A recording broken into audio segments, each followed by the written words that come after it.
today, what we're going to be doing is talking a little bit more about each of your engagement projects and doing some brainstorming for ideas, objectives, figuring out what it is that you want to accomplish with your engagement projects and how we're going to go about doing that. There's a really great opportunity, especially here today, to give and receive feedback on the ideas that you all share. It's really important to be open to those opportunities so that you can continue to adapt and improve your project and your just general science communication and engagement going forward in the future. So with the STEM map in itself, I decided to focus on recycling plastics and also bringing awareness to the elementary school kids, what kind of plastics we can recycle, what we're capable of, and showing them what we can do with it.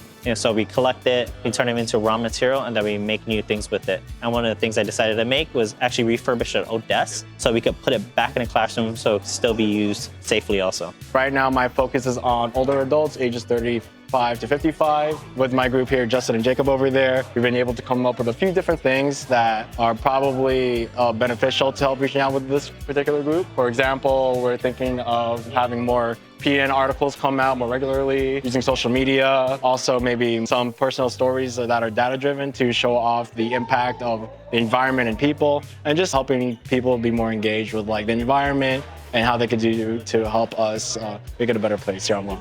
In the STEMAP program, we're all learning about how to engage with different community partners in our island. With me, I'm working with Cyril to engage with the local youth using different topics in science and STEM to educate them and instill a sense of passion for STEM to potentially pursue careers in STEM.